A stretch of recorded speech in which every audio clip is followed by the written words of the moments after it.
En los procesos productivos normalmente los materiales provienen de distintas fuentes. Tenemos que transformarlos y armar entre ellos para que finalmente tengamos un producto. Pero el verdadero reto no está solamente en cómo transformarlos, sino hacerlo de la manera más efectiva. El día de hoy aprenderemos a planear y diseñar toda esta ruta de procesos de la manera más efectiva posible. Mi nombre es Felipe Saldarriaga y hoy aprenderemos a hacer balanceos de módulos o células de manufactura. Para que vayas a la par conmigo mientras vamos explicando, te recomiendo que bajes a la descripción del video, descargues la plantilla y ya que estás por ahí, recuerda darle like y suscribirte si no lo has hecho. En la plantilla que comparto hoy vamos a trabajar todo lo que se necesita para los diagramas o balanceos de módulo. Normalmente cuando haces un ejercicio de balanceo de módulo te entregan estas tres columnas: la tarea, el tiempo estándar y las predecesoras, o así buscamos que se organice siempre. Cada una de nuestras tareas será un proceso que realicemos, tendremos el tiempo que requiere dicha actividad y finalmente vamos a etiquetar cuáles son las predecesoras de esa actividad. La predecesora es la actividad que me permite a mí realizar esa actividad que estoy buscando. Por ejemplo, A no tiene predecesoras, lo cual significa que es la primera actividad. Mientras que B y C necesitan de A, esto lo transformamos en un diagrama. E incluso aquí la plantilla ya tiene diseñado el diagrama de este ejemplo para que tú lo puedas adaptar para otros ejercicios. Entonces tenemos aquí la distribución de todo eso que tenemos en la tabla de manera más visual. Entonces, ¿qué estamos viendo aquí? Que hay un proceso inicial llamado A que divide a actividades tanto B y C toda una secuencia de acciones. Es decir, B genera dos acciones más que divide el material que tiene, uno en D y otro en E, y finalmente todo esto se une para un material H, mientras que lo otro que salió por A, por el lado de C, tiene unas actividades F y G que finalmente se integran con esta H en una actividad final que es la actividad I. En total, todas estas actividades nos van a tardar un total de 259 segundos. Esos 259 segundos es el tiempo que me sumaría llevar o que me tomaría llevar todas las actividades en secuencia una tras otra. Pero que estamos viendo aquí, de que no todas las actividades se hacen una después de otra, es decir, no hacemos primero A, después B, después C, como si esto fuese un orden en sí, sino que seguimos este orden. Es decir, que mientras A inicia, B y C van a estar haciéndose a la par, pero también van a estar D y E, y así sucesivamente todas ellas. Entonces vamos a tener que agrupar nuestra empresa o nuestra organización de la manera más coherente posible para cumplir con los estándares de producción.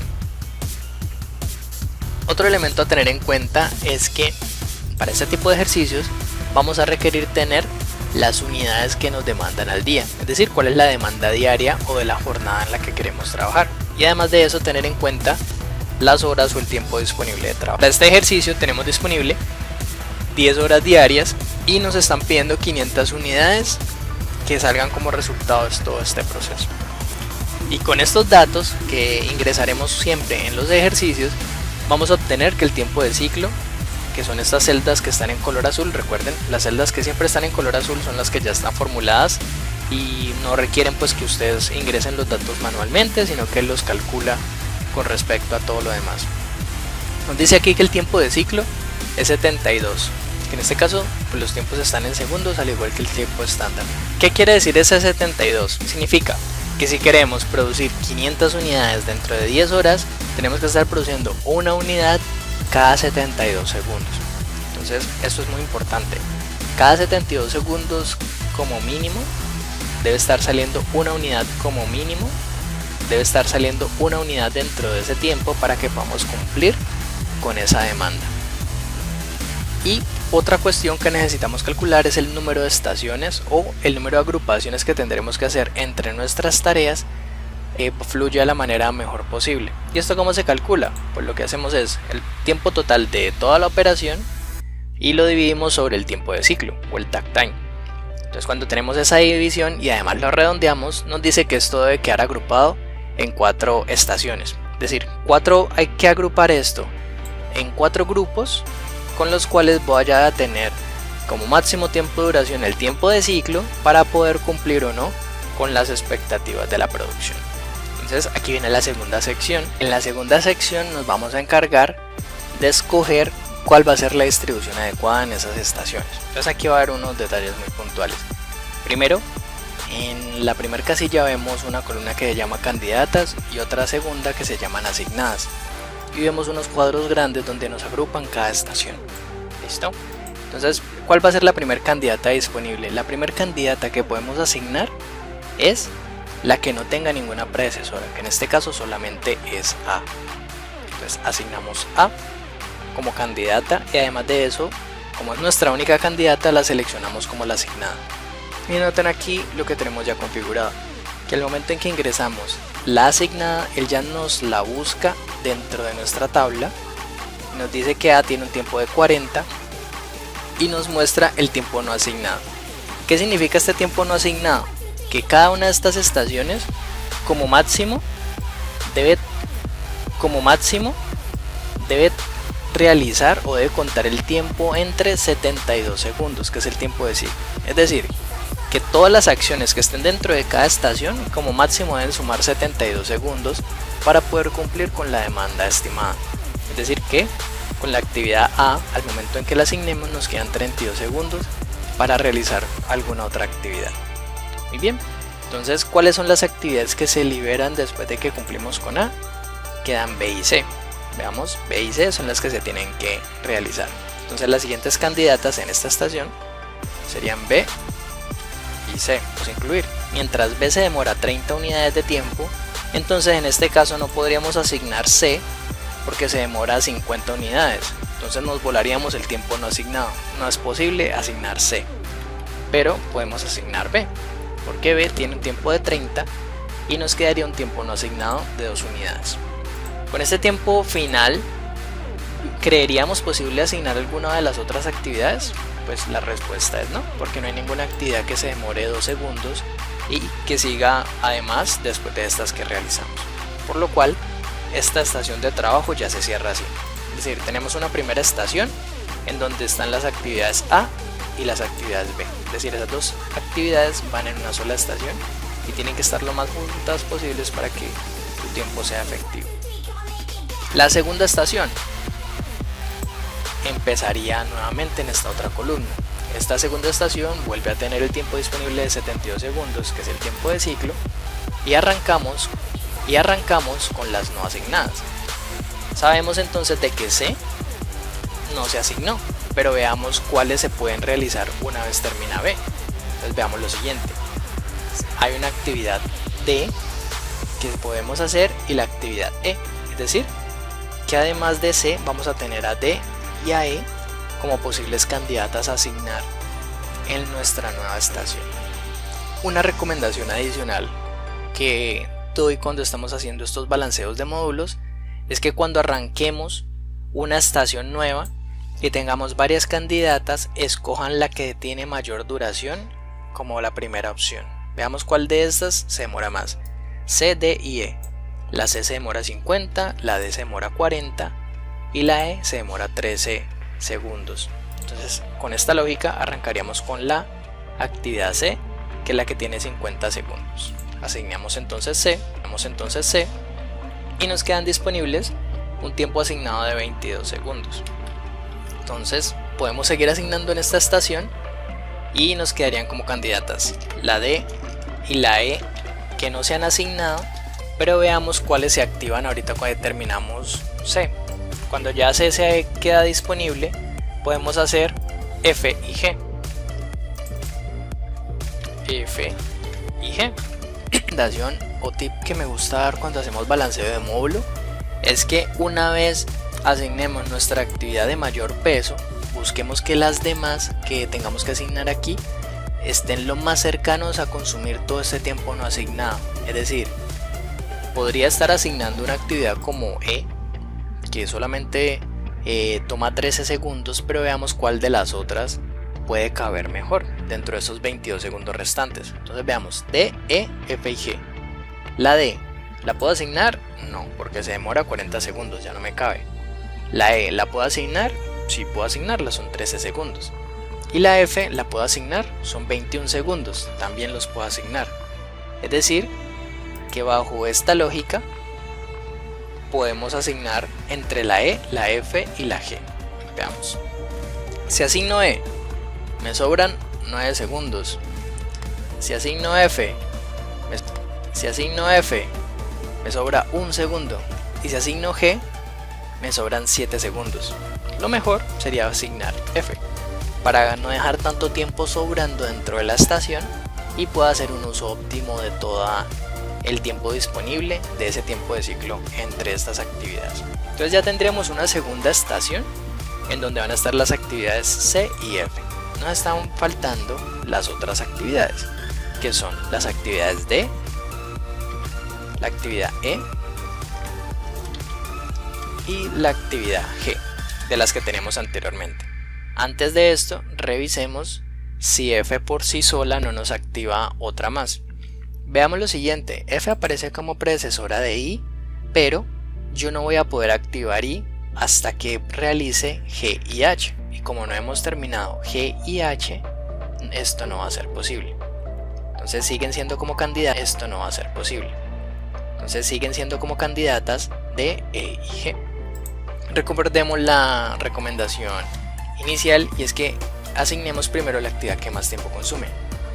D nos consume 40, E nos consume 13 y G nos consume 15. Entonces la recomendación que debemos seguir es asignemos primero D. Entonces al momento en que asignamos D, que su tiempo es 40, nos sobran 32 y podemos seguir asignando tiempos dentro de esta estación. Ya asignamos D, podemos seguir con E y con G, que no las hemos asignado de antes, y veamos si D nos activa alguna otra. No, la única que nos activaría D sería la H, pero para terminar H o para poder realizar H necesitamos tanto a D como E, y E no la hemos hecho hasta el momento. Es decir que estas son las únicas candidatas que podemos activar. ¿Cuál de estas activamos? Realmente puede ser cualquiera, y van a ver por qué. Si coloco E, el tiempo es de 13 y el tiempo no asignado es de 19, mientras que si asigno G, el tiempo es de 17. Es decir, que podría fácilmente asignarlas a las dos y me caben ambas dentro de la operación. Pero sigamos la recomendación de asignar la que más tiempo me ocupa primero. Entonces asignemos primero G y ya después resolvemos lo demás.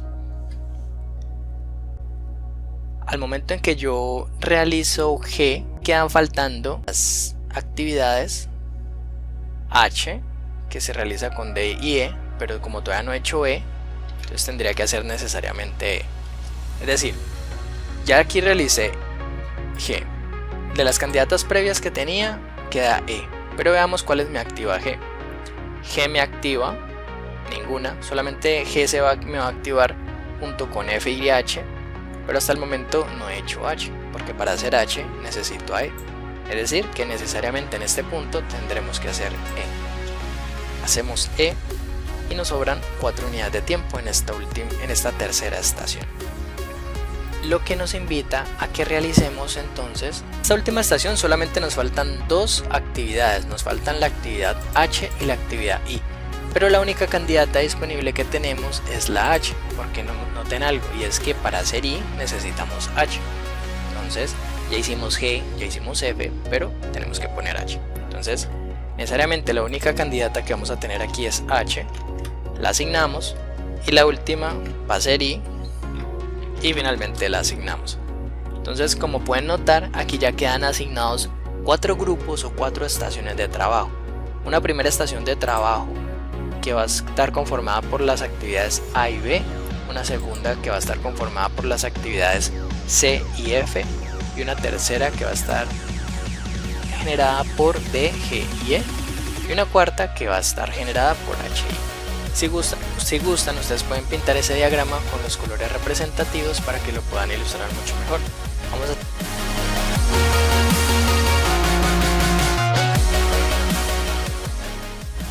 Muy bien, entonces el gráfico nos quedaría de la siguiente manera. Si cada color es una estación, esta sería la distribución.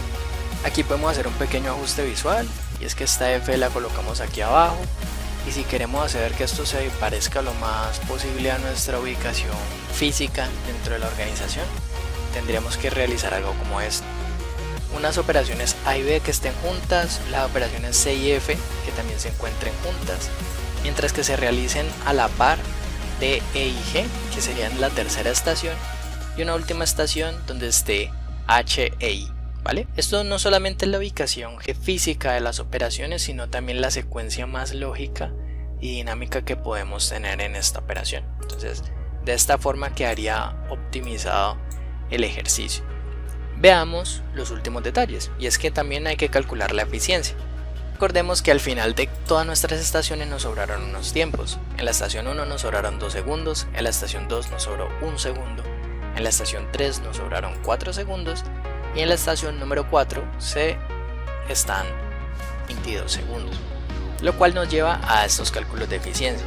El primer cálculo de eficiencia se calcula de la siguiente manera. Sumamos todos los tiempos de la operación y los dividimos entre el tiempo de ciclo multiplicado por la cantidad de estaciones que generamos. Con esto entonces nos da como resultado de que nuestras operaciones están ocupadas dentro de la labor el 89,9% del tiempo dentro de cada ciclo. ¿Qué pasa con el resto de ese 100%? Es este tiempo que nos sobró. Entonces van a tener 2 segundos de holgura en la estación 1, 1 segundo en la estación 2, 4 segundos en la estación 3 y 22 segundos en la estación 4, y lo podemos ver aquí por separado. Noten de que aquí hago un pequeño cálculo, y es que coloco 1 menos y hago una división entre el tiempo que me sobra al final de cada estación dividido el tiempo de ciclo. Le coloco entre signo tiempo de ciclo para que cuando yo lo vaya a arrastrar siempre siga siendo el tiempo de ciclo y no lo vaya a tener que volver a acomodar siempre. Entonces vemos de que aquí todas las estaciones tienen un buen nivel de desempeño, superior al 90%, a excepción de la estación 4. ¿Por qué? Porque nos sobran 22 segundos. Y esto necesariamente no es malo, sino que incluso puede llegar a ser una oportunidad. ¿Qué tal de que yo llegue a asignar una última célula de manufactura en esta estación 4 y probablemente tenga una actividad más por realizar? Entonces ya sabré de que si esa actividad toma menos de 22 segundos cada vez que la realice, lo voy a poder hacer con el personal disponible en esta última. Asimismo sabré cuáles son las estaciones que están realizando mejor el desempeño dentro de la actividad y cuáles no. Y aquí viene otro punto muy importante, y es que normalmente ustedes creerían de que mejorar los tiempos siempre es bueno, pero no necesariamente en todos los casos. Por ejemplo, en esta estación 4, ¿qué ganaría yo si pudiera realizar estas operaciones mucho más rápido? Realmente no ganaría nada, antes estaría desperdiciando más tiempo. En otras palabras, por más rápido que ellos puedan hacer estas actividades H e I, no me va a compensar la ruta crítica que ya se está generando con los otros pasos. Y esto es importante que lo tengan muy presente para sus análisis de los balanceos de módulo. Entonces, ¿dónde es preferible optimizar los tiempos? Donde menos me está sobrando. O incluso si llega a haber actividades que se demoran más del tiempo de ciclo y no me vayan a permitir cumplir con la labor. En otras palabras, supongamos en un caso hipotético que la actividad F tardara 21 segundos, sino que tardara 30 segundos, veamos el impacto que esto me generaría. Me generaría de que ya esta estación no sería suficiente y no me permitiría realizar la actividad F. Es decir, tendría que crear una estación adicional o buscar dónde ubicarla para que asimismo pueda lograr esa compensación. En otras palabras, tendría que buscar reducir al máximo posible estos tiempos de esa actividad para que me permitan a mí cumplir con lo esperado. Por ejemplo, si empiezo a reducir esto a 15 segundos, si hago de que F se demore 15 segundos, veamos el impacto final. Ya no nos sobraría un segundo como estaba sobrando antes, sino que nos sobran 7, lo cual pues ya viene siendo interesante si quiero empezar a implementar otro tipo de cosas. Muy bien, hay otro ejercicio. Espero que te haya resultado muy útil la información que te compartí en este video. En la plantilla hay otro ejercicio para que puedas practicar. Recuerda copiar el primero que realizamos, revisar las propiedades de lo que debes modificar, y de todas maneras, si tienes alguna inquietud, estaré muy pendiente en los comentarios de este video o en cualquiera de mis redes que están en la descripción para poderte ayudar en lo que necesites. Mi nombre es Felipe César Larriaga y nos vemos en un próximo video.